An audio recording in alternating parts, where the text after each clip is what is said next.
Welcome, everybody, to the Peace Through Strength podcast. I'm your host, Elijah X.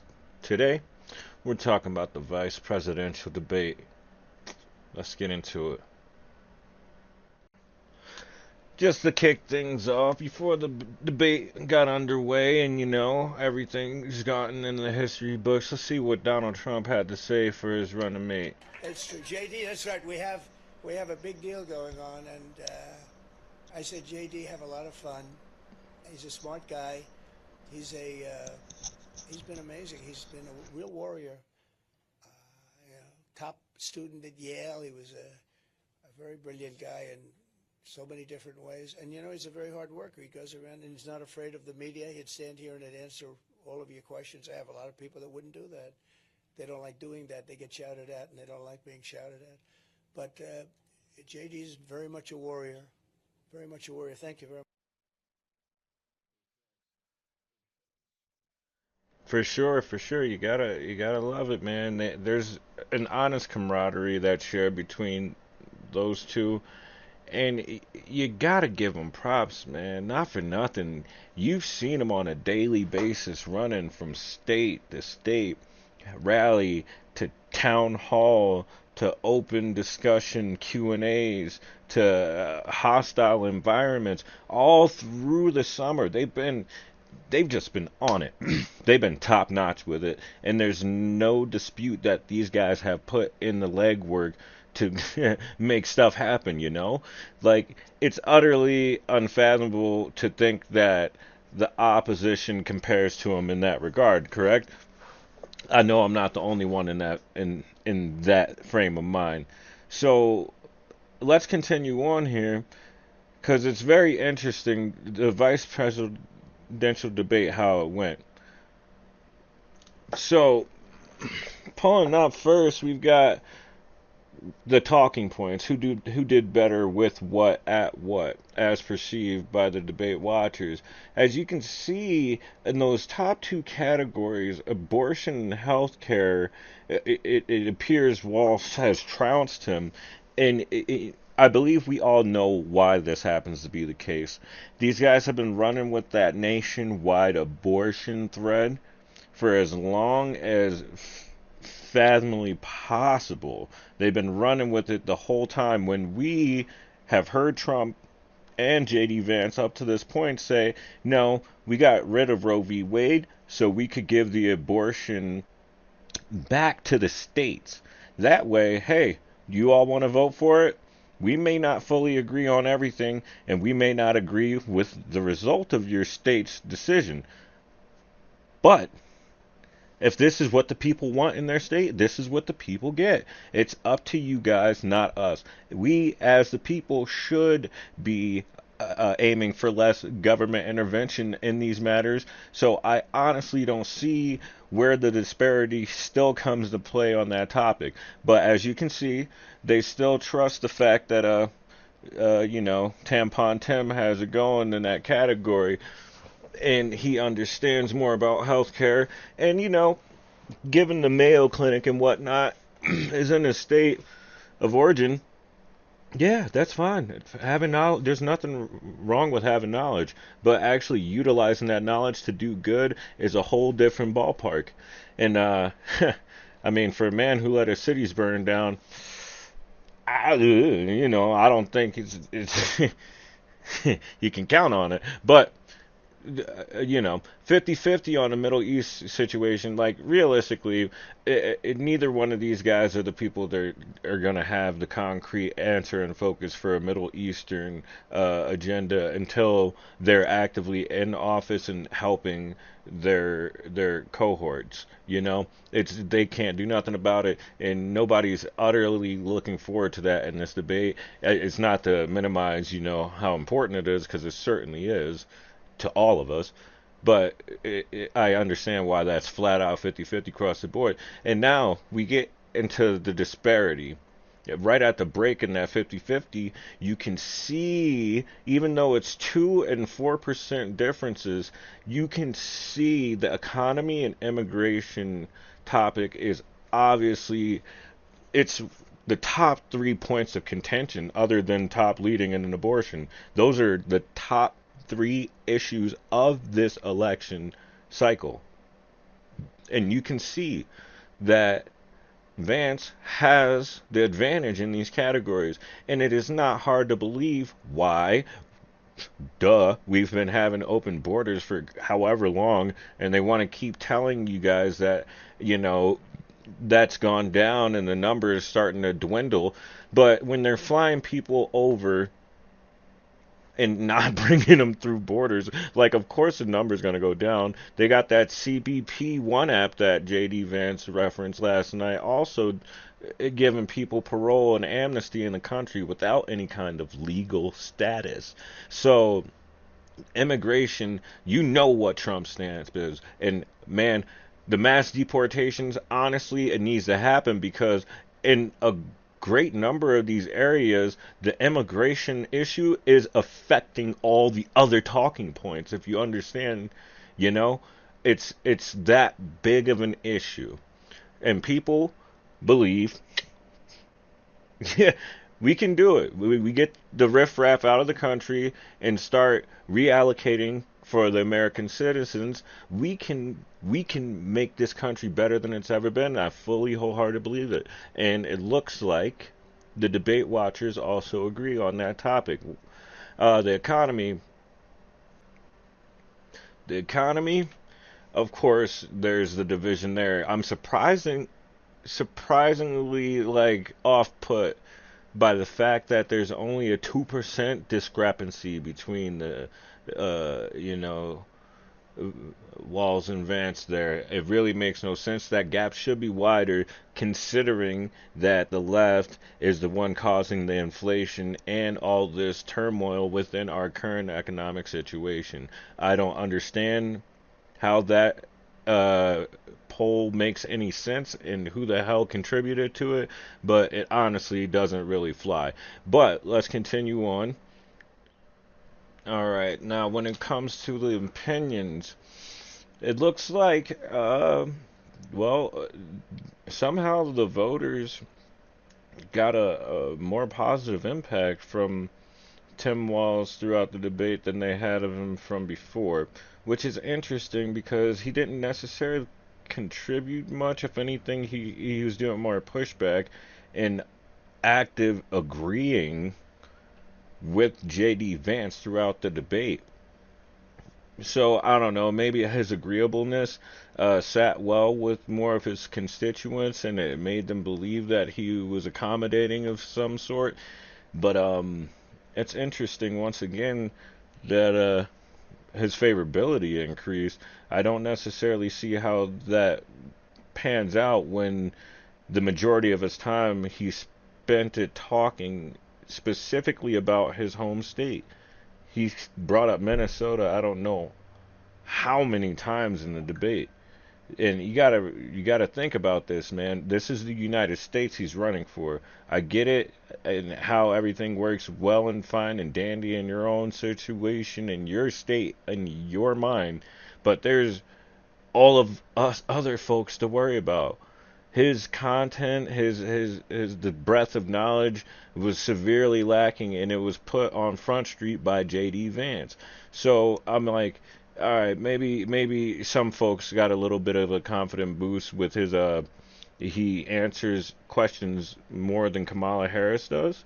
Maybe something like that. I could see bolstering their acceptance of him, but that's, I don't know, that's shaky. Now you look at JD Vance. I mean, man, the crazy cat lady comment, that thing has been following him around like the darkest shadow you can imagine. For real though, my man though, he has a 9% increase and a 7% decrease in favorability and unfavorability, respectively. That is, I mean, you got to think about it. My man pretty much put on a master class. He once again went into a hostile environment like they are so well known to do, him and Trump, and he managed to wrangle 3 people Three people, because the moderators are still John, and you obviously seen him check him for fact checking him when that was obviously against their rules. So, there's still direct interference by the mainstream media or the corporate machine in these debates. But these guys have such grace of themselves and granted to them that they can maneuver through these hardships and struggles. It's quite amazing to watch.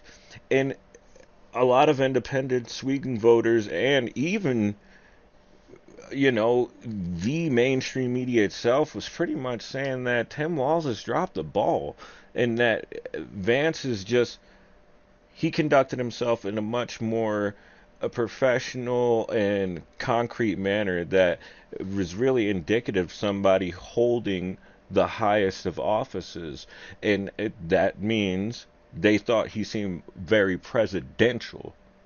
So they thought his debate presence overshadowed his vice president position. They already see into the future.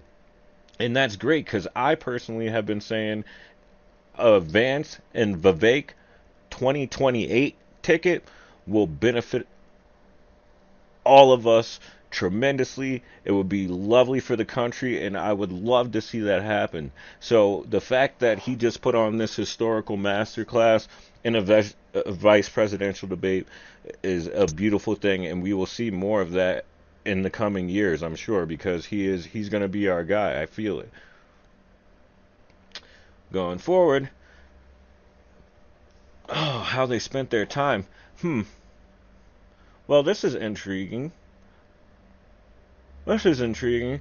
Um, so obviously, as you can see, it's kind of the inverse of each other. But think about it. It makes so much damn sense. Excuse me.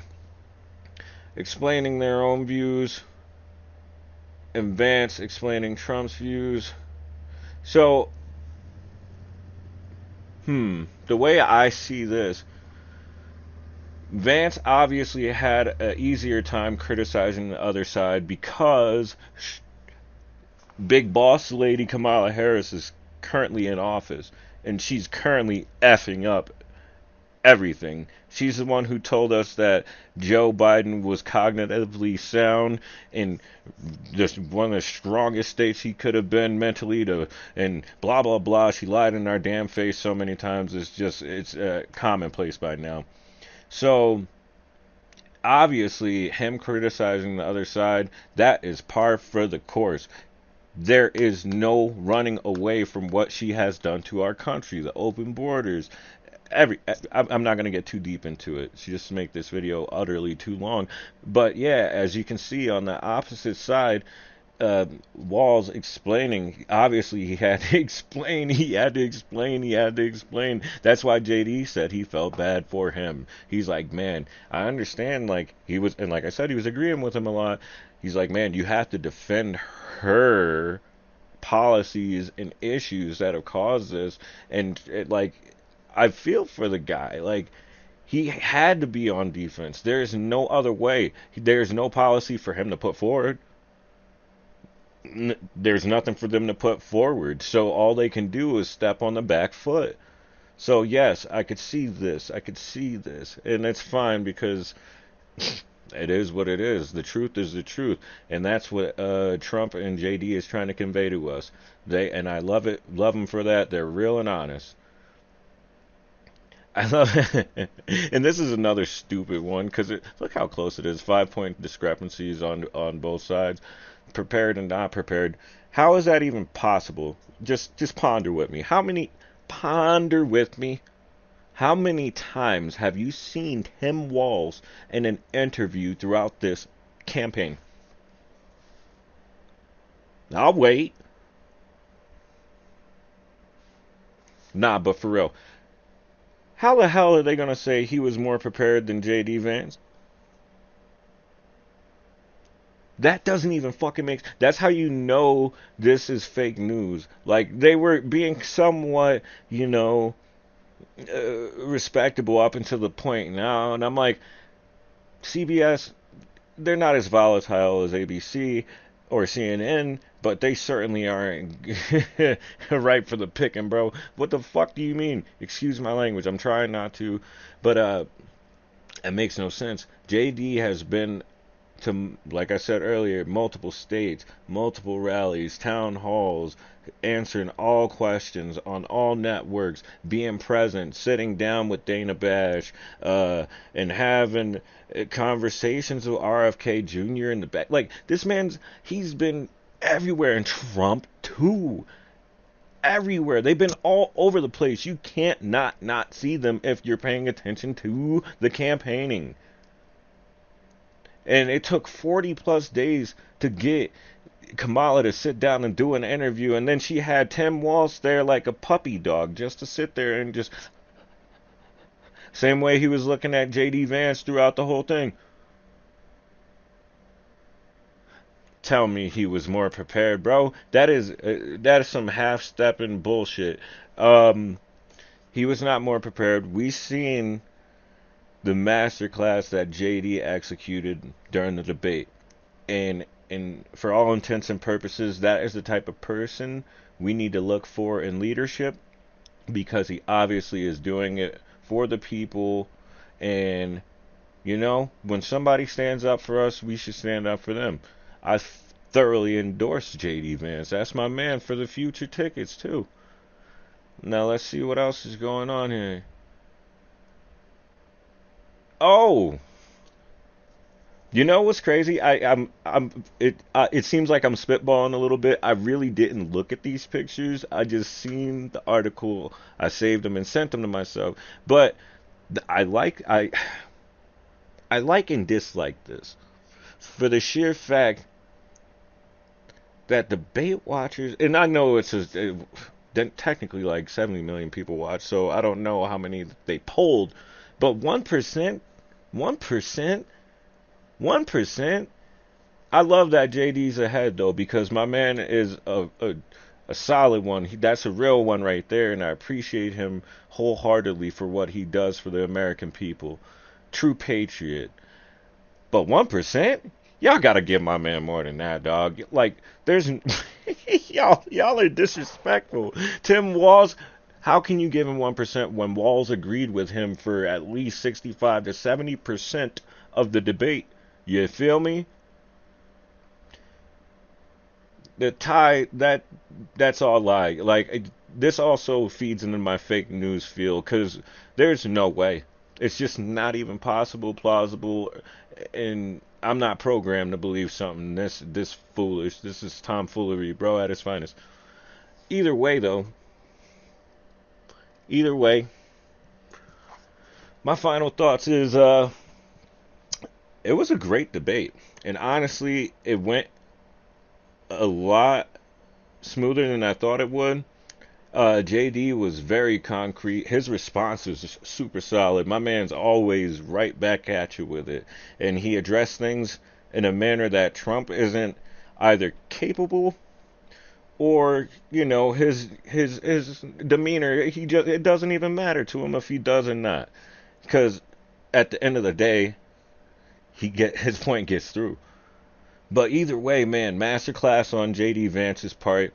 It was a lovely watch. Tim seemed a shooketh for real though. But hey, man, y'all let me know what y'all think. Thank y'all for joining me on my first formal layout of the show. Yeah, if you dug what you saw, like, comment, subscribe.